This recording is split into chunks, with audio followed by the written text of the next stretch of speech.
கொழும்பில் களமிறங்கும் ராஜபக்சக்கள் அவசரமாக இந்தியா சென்றுள்ள ரணில். மாவீரர் வாரத்தின் முதல் நாள் கொழும்பில் மாவீரர்களுக்கு அஞ்சலி செலுத்தினார் ரவிகரன். அறகலிய போராட்டத்தை ஜனநாயக ரீதியிலேயே கட்டுப்படுத்தினோம், ரணில் விக்ரமசிங்க தெரிவிப்பு. வடக்கு கிழக்கு மாகாண ஆட்சியை ஆளுநரிடம் ஒப்படைத்தது ஜனநாயக விரோதம், சுரேஷ் பிரேமச்சந்திரன் தெரிவிப்பு. நாடாளுமன்ற உறுப்பினர் அர்ச்சுனா ராமநாதனுக்கு கொலை மிரட்டல். மட்டக்களப்பில் மீண்டும் குழப்பம் விளைவிக்கும் சுமணரத்ன தேரர் பீகாரை அமைக்க முன்வருமாறு சிங்கள மக்களுக்கு அழைப்பு. எதிர்வரும் திங்கட்கிழமை முதல் வங்கி அட்டைகள் மூலம் பஸ் கட்டணம் செலுத்தும் வசதி. கொழும்பில் அவசரமாக தரையிறக்கப்பட்ட பாரிய விமானம். பாராளுமன்ற உறுப்பினர்களுக்கு சிங்கள தமிழ் மொழி பயிற்சி செயலமர்வு. சிக்கிய போதைப்பொருள் கப்பல், சஜித் அணியின் முன்னாள் உறுப்பினர் கைது. முஸ்லிம் நாடாளுமன்ற உறுப்பினர் தனக்கு கொலை மிரட்டல் விடுத்ததாக நாடாளுமன்ற உறுப்பினர் ராமநாதன் அர்ச்சுனா தெரிவித்துள்ளார். நாடாளுமன்றத்தில் உள்ள உறுப்பினர்களின் உணவகத்தில் இன்று இவ்வாறு அச்சுறுத்தல் விடுக்கப்பட்டுள்ளதாக அவர் தெரிவித்துள்ளார். நாடாளுமன்றத்தில் இன்று உரையாற்றிய அர்ச்சுனா புத்தளம் அடிப்படை மருத்துவமனை குறித்து 11 கேள்விகளை முன்வைத்திருந்தார். குறித்த வைத்தியசாலையின் நிர்வாகம் மற்றும் மக்கள் சேவை தொடர்பில் குறித்த கேள்விகள் முன்வைக்கப்பட்டிருந்தது. இந்த நிலையில் குறித்த மருத்துவமனை தொடர்பில் அவர் கேள்வி எழுப்பிய பிறகு அவருக்கு கொலை மிரட்டல் விடுக்கப்பட்டதாக அவர் தெரிவித்துள்ளார்.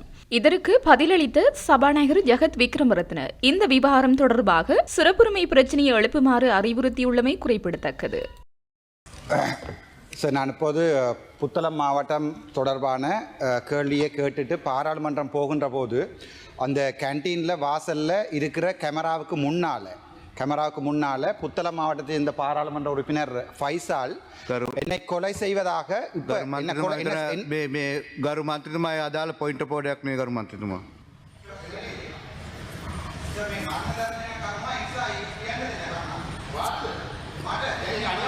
ගරු මන්ත්‍රීතුමා මේ නෑ ඒක ගරු මන්ත්‍රීතුමා වරප්‍රසාද ප්‍රශ්නයක් ලබා දෙන්න ගරු මන්ත්‍රීතුමා නෑ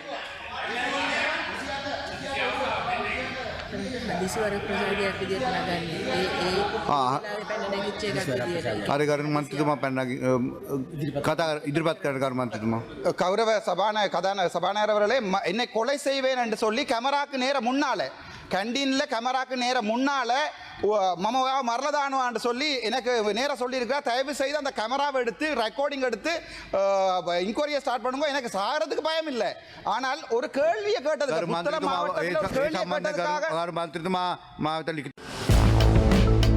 முன்னாள் ஜனாதிபதியும் ஐக்கிய தேசிய கட்சியின் தலைவருமான ரணில் விக்ரமசிங்கே இன்று காலை ஹட்டுநாயக்க விமான நிலையத்திலிருந்து இந்தியாவின் சென்னைக்கு புறப்பட்டு சென்றுள்ளார். முன்னாள் ஜனாதிபதியுடன் அவரது மனைவி மைத்ரி விக்ரமசிங்கவும் பயணித்ததாக விமான நிலைய தகவல்கள் தெரிவிக்கின்றன. வெளிநாட்டு பயணமாக இன்று அதிகாலை ஹட்டுநாயக்க விமான நிலையத்திற்கு வந்ததாக ஹட்டுநாயக்க விமான நிலைய பொறுப்பதிகாரி தெரிவித்தார். அவர் இன்று காலை 8:40 மணிக்கு ஸ்ரீலங்கன் ஏர்லைன்ஸ் விமானம் UL 121 மூலம் இந்தியாவின் சென்னைக்கு புறப்பட்டனர். முன்னாள் அமைச்சரும் நாடாளுமன்ற உறுப்பினருமான ஜீவன் தொண்டமானின் திருமண நிகழ்வில் பங்கேற்கும் நோக்கில் அவர் சென்னை சென்றுள்ளதாக தெரிவிக்கப்படுகிறது. அதேவேளை சமகால அரசாங்கத்திற்கு எதிராக ஸ்ரீலங்கா பொதுஜன பெரமுன தலைமையில் இன்று பாரிய ஆர்ப்பாட்டம் ஒன்று முன்னெடுக்கப்பட உள்ளது. இவ்வாறான நிலையில் ரணில் விக்ரமசிங்கவின் விஜயம் அமைந்துள்ளமை குறித்து அரசியல் மட்டத்தில் அதிகம் பேசப்பட்டு வருகிறது. நிதி மோசடி குற்றச்சாட்டில் ரணில் விக்ரமசிங்கே கைது செய்யப்பட்டு விளக்கமறியலில் வைக்கப்பட்ட போது நாமல் தலைமையில் எதிர்க்கட்சிகள் ஒன்று கூடி அரசுக்கு எதிராக கோஷம் எழுப்பியிருந்தன. இந்த எதிர்ப்பு நடவடிக்கையின் போது எதிர்க்கட்சித் தலைவர் சஜித் பிரேமதாஸ்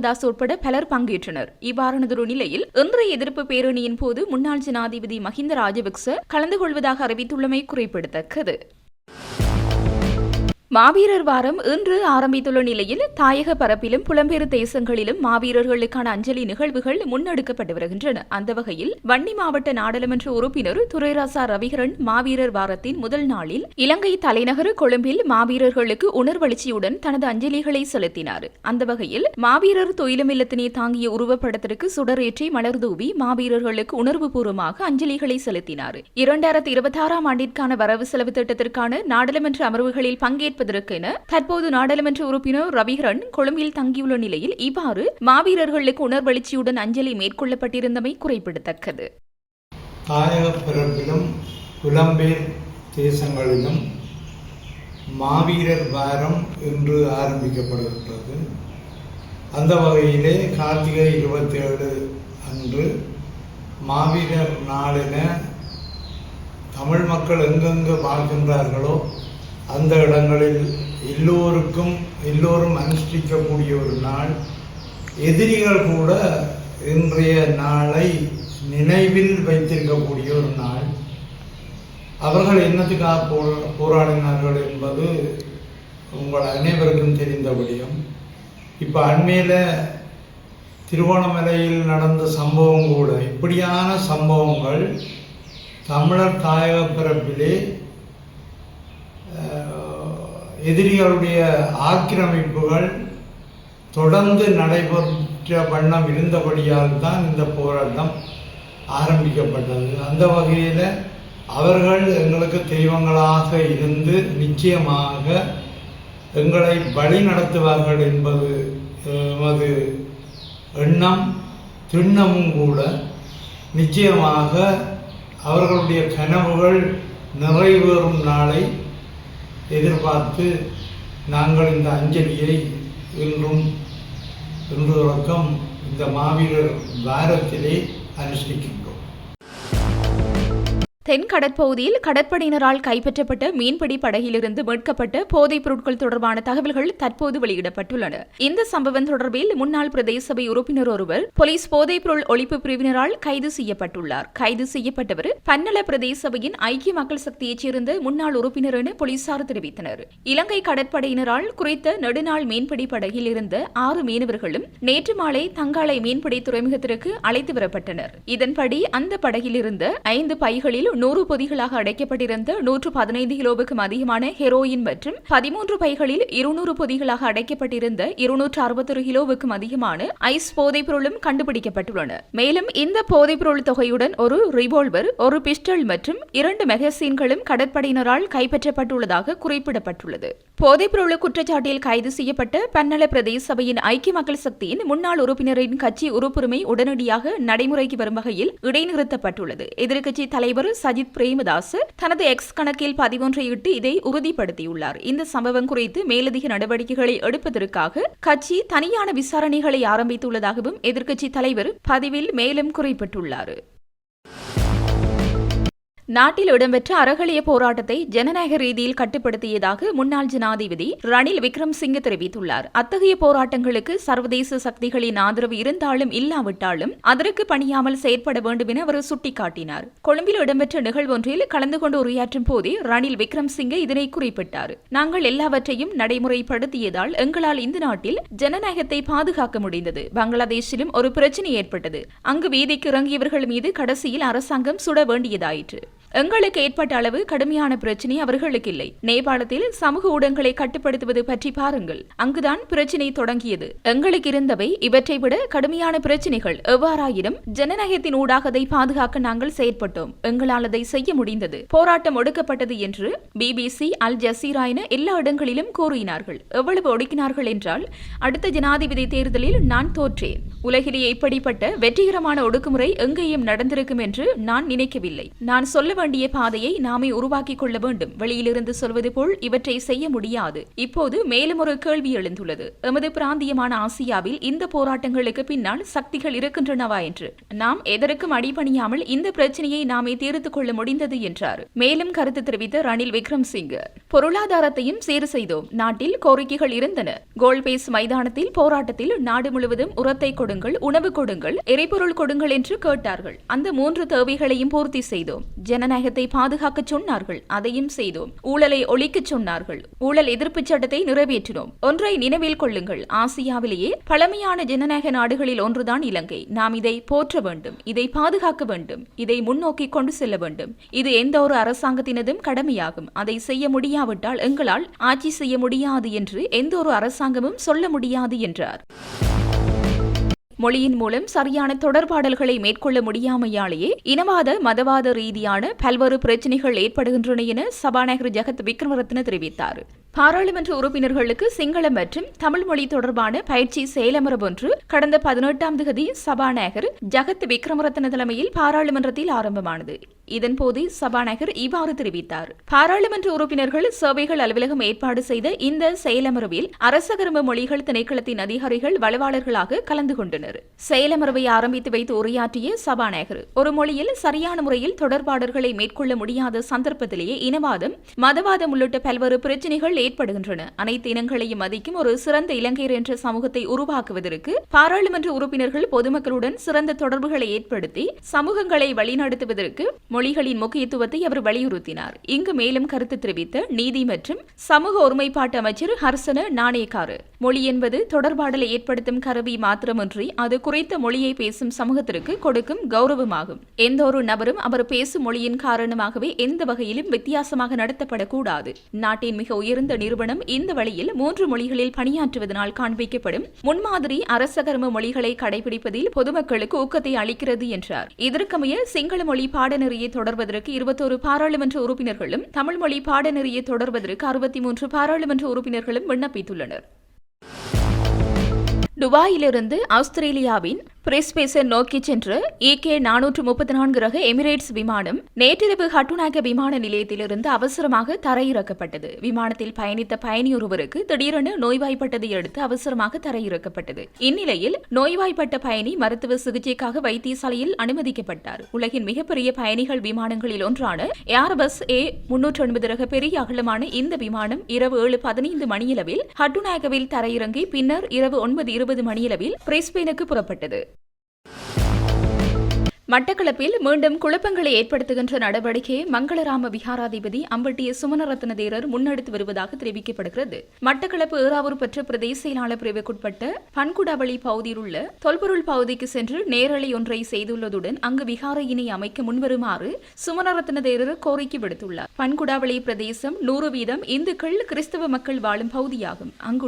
அங்கும் அதனை சூழ உள்ள பகுதிகளும் எந்த பௌத்த மக்களும் வாழவில்லை. ஆனால் சுமார் அங்கு 1000 வருடத்திற்கு முற்பட்ட தொல்பொருள் சின்னம் காணப்படுகின்றது. அது எந்த மதத்திற்குரியது என்பது தொடர்பிலான எந்த தகவலும் தெரிவிக்கப்படாத நிலையில் அம்பட்டிய சுமணரத்ன தேரர் குறித்த இடம் பௌத்தர்களுக்குரியது என பலகாலமாக மதங்களிடையே பிரச்சனைகளை ஏற்படுத்தி வருகின்றார். ஏற்கனவே 2020 ஆண்டு குறித்த பகுதி பௌத்த மதத்திற்குரிய பகுதியை அங்கிருந்து அனைவரும் வெளியேற வேண்டும் என அம்பட்டிய சுமணரத்ன தேரர் கூறியதுடன் அங்கிருந்து தொல்பொருள் அதிகாரிகளும் தாக்கப்பட்டிருந்தனர். இது தொடர்பில் சட்ட நடவடிக்கைகள் முன்னெடுக்கப்பட்டு தொல்பொருள் திணைக்களம் அதனை அடையாளப்படுத்தியுள்ள நிலையில் விவசாயிகள் மக்கள் அப்பகுதிகளில் தமது செயற்பாடுகளை முன்னெடுத்து வருகின்றனர். இந்த நிலையில் நேற்றைய தினம் பன்குடாவளி பகுதிக்கு சென்ற அம்பட்டிய சுமணரத்ன தேரர் குறித்த பகுதியில் புத்தர் சிலையொன்றை வைத்து விஹாரை அமைக்கப்பட வேண்டும் என்ற அழைப்பினை சிங்கள மக்களுக்கு விடுத்துள்ளார். இது எதிர்காலத்தில் பாரிய அச்சுறுத்தல்களை ஏற்படுத்தும் நிகழ்வாக மாறும் நிலை உள்ளது என தெரிவிக்கப்படுகின்றது.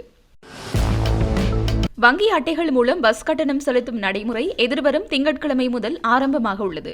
டிஜிட்டல் பொருளாதார அமைச்சின் தொழில்நுட்ப ஆலோசனையுடன் நடைமுறைப்படுத்தப்படும் இந்த வேலை திட்டம் போக்குவரத்து மற்றும் பெருந்தரக்கள் அமைச்சினூடாக அமல்படுத்தப்படுகின்றது. இந்த ஆரம்ப நிகழ்வு எதிர்வரும் திங்கட்கிழமை மாகும்புரை பல்நோக்கு போக்குவரத்து மத்திய நிலையத்தில் நடைபெற உள்ளது. முதல் கட்டத்தின் கீழ் மாகாணங்களுக்கு இடையிலான 3 மார்க்கங்கள் உள்ளிட்ட சுமார் 20 மார்க்கங்களில் வங்கி அட்டைகள் மூலம் பஸ் கட்டணங்களை செலுத்தும் நடைமுறையை செயற்படுத்த நடவடிக்கை எடுக்கப்பட்டுள்ளதாக டிஜிட்டல் பொருளாதார அமைச்சின் ஆலோசகர் சுமுது ரத்நாயக்க தெரிவித்தார். காலி, மாத்தறை மற்றும் பதுளை வரையிலான பஸ்களில் வங்கி அட்டைகள் மூலம் பஸ் கட்டணங்களை செலுத்த நடவடிக்கை எடுக்கப்பட்டுள்ளது.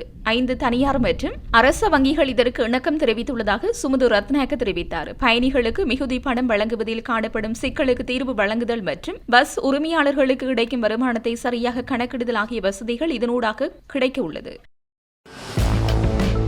வடக்கு கிழக்கில் உள்ள மாகாணத்தை ஆளுநரிடம் கையளித்துவிட்டு இருப்பது என்பது ஜனநாயக விரோத செயல். தமிழ் மக்களுக்கு கிடைத்த உரிமைகளை அரசாங்கம் மறுதளிக்கிறது என்பதை இதன் பொருள் என முன்னாள் பாராளுமன்ற உறுப்பினர் சுரேஷ் பிரேமச்சந்திரன் தெரிவித்தார். யாழில் நேற்று ஊடகங்களுக்கு கருத்து தெரிவித்த போது இதனை தெரிவித்தார். மேலும் தெரிவிக்கையில், இலங்கை தமிழரசு கட்சியினர் ஜனாதிபதியுடன் சந்தித்து பேசியிருக்கிறார்கள். சில விடயங்களை ஏற்றுக்கொண்டிருப்பதாகவும் சிலவற்றுக்கு அவகாசம் வேண்டும் என சொல்லியிருப்பதாக தெரிகிறது. ஜனவரி மாதத்திலிருந்து ஒரு தீர்வு திட்டம் தொடர்பாக பேசலாம் என கூறியிருக்கிறார்.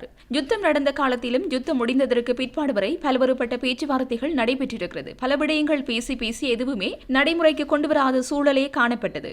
அரசாங்கம் திட்டவட்டமான முடிவுக்கு வர வேண்டும். 3 மாதம் 4 மாத காலத்திற்குள் பேசி அரசியல் ஜாப்புக்குள் அதை உள்ளடக்க முயல வேண்டும். தமிழர் தரப்புக்கு என்ன தேவை என்பதை தமிழ் கட்சிக்குள் ஒருமித்த நிலைப்பாடு கொண்டுவரப்பட வேண்டும். இலங்கை தமிழ் அரசு கட்சி, ஜனநாயக தமிழ் தேசிய கூட்டணி, தமிழ் தேசிய மக்கள் முன்னணி ஆகியவை இவ்வாறு நிலைப்பாடுகளை எடுக்க முடியாது. அரசாங்கத்துடன் தமிழ் மக்களுக்கான தீர்வு திட்டம் தொடர்பாக பேசப் போகின்றோமாக இருந்தால் தங்களை தாய்க்கட்சி என்று சொல்லும் தமிழரசு கட்சி ஏனைய சகல கட்சிகளை அழைத்து அவர்களோடு ஒரு முடிவுக்கு வர வேண்டும். புதிய அரசியல் ஜாப்பு வருவதாக இருந்தால் தமிழ் மக்களை பொறுத்தவரையில் என்னென்ன விடயங்களை கொண்டதாக இருக்க வேண்டும் என்று முடிவுக்கு நாங்கள் வந்து அந்த முடிவின் அடிப்படையில் தான் அரசாங்கத்துடன் பேச்சுவார்த்தைகளை செய்ய வேண்டும். எல்லை நிர்ணய ஆணைக்குழுவை நியமிக்கப் போவதாக சொல்கிறார்கள். எல்லை நிர்ணயத்திற்கு இன்னும் 3-4 வருடங்கள் ஆகலாம். சாணக்கியன் கொண்டு வந்த திருத்தச் சட்டத்தை அவர்கள் நிராகரித்து விட்டார்கள். அது பாராளுமன்றத்திலிருந்து குப்பையில் போடப்பட்டு விட்டது. பழைய முறையில் தேர்தல் நடத்தவும் அரசாங்கம் தயாரில்லை. ஆனால் அவ்வாறு தயாராக இருந்தால் அடுத்த வருடமே தேர்தலை நடத்த முடியும். ஒரு பக்கத்தில் அரசாங்கம் விரும்பினால் எல்லை நிர்ணய குழு பாராளுமன்ற தெரிவுக்குழுவை நியமித்து செய்யலாம். ஆனால் பழைய மாதிரியான சட்டங்களின் கீழ் தேர்தலை நடத்தி மாகாண சபையை கொண்டு வர வேண்டும். மாகாண சபை வராத பட்சத்தில் அரசாங்கம் தான் விரும்பிய அனைத்தையும் ஆளுநர் ஊடாக செய்யும். மக்களால் தெரிவு செய்யப்பட்ட சபை இருக்கிற பொழுது பௌத்த ஆக்கிரமிப்பு உள்ளிட்ட பலவற்றுக்கு எதிரான காத்திரமான செயற்பாடுகளை செய்யலாம். என்னை பொறுத்தவரையில் தமிழ் தரப்பில் இருக்கக்கூடிய அனைவரும் இணைந்த அரசாங்கத்திற்கு சொல்ல வேண்டியது, நம்மை பொறுத்தவரை மாகாண சபை முறைமை கொண்டுவரப்பட்டது தமிழ் மக்களின் பிரச்சினை தீர்ப்பதற்காகவே. குறைந்தபட்சம் வடக்கு கிழக்காவது மாகாண சபை தேர்தல் என்பது நடத்தப்பட வேண்டும். வடக்கு கிழக்கில் உள்ள மாகாணத்தை ஆளுநரிடம் கையளித்து விட்டிருப்பது என்பது ஜனநாயக விரோத செயல். தமிழ் மக்களுக்கு கிடைத்த உரிமைகள் அரசாங்கம் மறுதளிக்கிறது என்பதே இதன் பொருள் என்றார். திருகோணமலை கோமரங்கடவல பிரதேச சபையின் தவிசாளர் சடலமாக மீட்கப்பட்டுள்ளார். பிரதேச சபையின் தவிசாளர் பிரகாத் தர்மசேன என்பவரை இவ்வாறு சடலமாக மீட்கப்பட்டுள்ளார். குறித்த நபரின் சடலம் இன்று காலை வயலிலிருந்து மீட்கப்பட்டுள்ளது. சம்பவம் தொடர்பில் தெரிய வருகையில் தனது வயலுக்கு காவல் காப்பதற்காக வீட்டிலிருந்து புறப்பட்டுச் சென்ற தவிசாளர் நீண்ட நேரமாகியும் வீடு திரும்பவில்லை. இதனால் அவரது குடும்பத்தினர் மற்றும் அயலவர்கள் இன்று காலை வயலுக்கு சென்று தேடிய போது அவர் உயிரிழந்த நிலையில் சடலமாக மீட்கப்பட்டுள்ளார். சடலமாக மீட்கப்பட்ட பிரகாத் தர்மசேன அண்மையில் நடைபெற்ற உள்ளூராட்சி மன்ற தேர்தலில் தேசிய மக்கள் சக்தி கட்சியில் போட்டியிட்டு கோமரங்கடவல பிரதேச சபையின் தவிசாளராக அதிக வாக்குகளை பெற்று தெரிவாகியுள்ளார். குறித்த தகவல் கிடைத்தவுடன் கோமரங்கடவல காவல்துறையினர் உடனடியாக ஸ்தலத்திற்கு விரைந்துள்ளனர். சடலம் மீட்கப்பட்ட இடத்தை பார்வையிட்ட காவல்துறையினர் மரணத்திற்கான காரணம் குறித்தும் கண்டறியும் நோக்கில் மேலதிக விசாரணைகளை ஆரம்பித்துள்ளனர். மரணத்தின் பின்னணி மற்றும் அது கொலை அல்லது வேறு ஏதேனும் காரணமா என்பது குறித்த முழுமையான தகவல்கள் பிரேத பரிசோதனைக்கு பின்னரே தெரிய வரும் என எதிர்பார்க்கப்படுகிறது. இவரின் திடீர் மரணம் அரசியல் வட்டாரத்தில் மற்றும் பொதுமக்களிடையே பல்வேறு கேள்விகளை எழுப்பியுள்ளமை குறிப்பிடத்தக்கது. அம்பாறை நாவிதன்வழி வீதியில் அபிவிருத்தி திட்டத்தின் தொடக்க விழாவில் கலந்து கொண்ட தேசிய மக்கள் சக்தியின் நாடாளுமன்ற உறுப்பினர் ஆதம் பாவா மலர் மாலையை கலட்டி வீசிவிட்டு வெளியேறிய சம்பவம் அதிர்ச்சியை ஏற்படுத்தியுள்ளது. நாவிதன்வழி பிரதேச சபை எல்லைக்குட்பட்ட பழைய உகன வீதி முதற்கட்ட அபிவிருத்தி பணிக்காக 475 மீட்டர் தார் வீதி அமைப்பதற்கான அடிக்கல் நாட்டு விழா நாவிதன்வழி பிரதேச செயலாளர் ராகுலநாயகி சஜீந்திரன் தலைமையில் நேற்று இடம்பெற்றுள்ளது. இந்த நிகழ்வில் கலந்து கொண்ட நாடாளுமன்ற உறுப்பினர் ஆதம் பாவா இந்த அபிவிருத்தியை யாரும் உரிமை கொண்டாட முடியாது என இது தேசிய மக்கள் சக்தியின் அபிவிருத்தி திட்டம் எனவும் குறிப்பிட்டார். இதன்போது நாவிதன்வழி பிரதேச சபை தவிசாளர் இந்திரன் ரூபசாந்தன் மக்கள் வரைபடத்தின் மூலம் ஏற்படும் அபிவிருத்தியை மக்கள் உரிமை கொண்டாட முடியும் என பதில் கூறினார். இதனையடுத்து ஆதம் பாபா அவர் அணிந்திருந்த பூமாலையை கலற்றி நாடாளுமன்ற உறுப்பினரும் யாரும் முகநூலில் பதிவிட்டால் இந்த பிரதேசத்திற்கு எந்த அபிவிருத்தியும் வராது என குறிப்பிட்டு தனது வாகனத்தில் ஏறி பயணிக்க எத்தனித்துள்ளார். அதன் பின்னர் மீண்டும் வருகை தந்து திரை நீக்கம் செய்த பின்னர் எந்த ஒரு நிகழ்விற்கும் யாருக்கும் மாலை மரியாதை செய்யக்கூடாது என நாவிதன்வழி பிரதேச செயலாளர் ராகுலநாயகி சஜீந்திரனிடம் கடும் தொனியில் எச்சரித்துள்ளார்.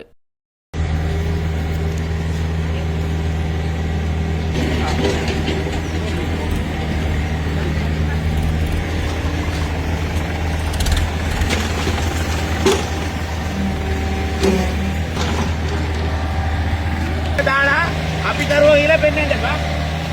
එක අපි එන්නේ පාර දාන්නත් නේ. இந்த ரோடு அரசாங்கம் போடுது. இந்த ரோட்டை நாங்க போட்டாண்டு யாராவது உரிமை கோரினா இனி ரோட்டே வராது. சிஎஸ் சரியான இது ஒரு ரோட்டும் வராது.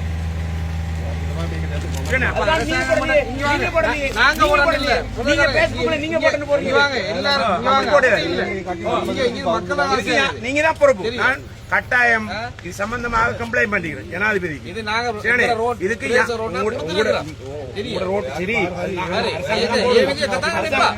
போடுது. நீங்க பேஸ்புக்ல நாங்க போட்டு போட அப்படி நீங்க சொல்லி ஆண்டு வேலை ஆண்டு வேலை இது மக்கள் மக்கள் ராசி ஆண்டு அரசாங்கம் மக்கள் ராசி கூட ராசி இல்ல யார ராசி இல்ல அது மக்கள் ராசி அல்ல அது மக்கள் நீங்க நீங்க உரிமை அப்படி காட்டுங்க.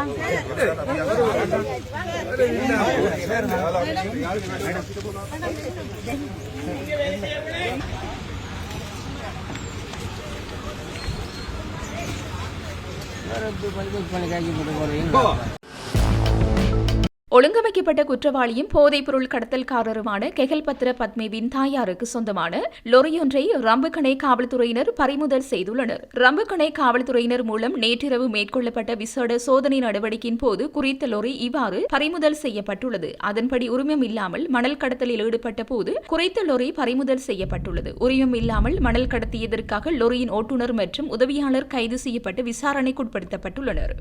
இதன்போது லொரி கம்பகா பகுதியைச் சேர்ந்த பெண்ணொருவருக்கு சொந்தமானது என தெரிய வந்துள்ளது.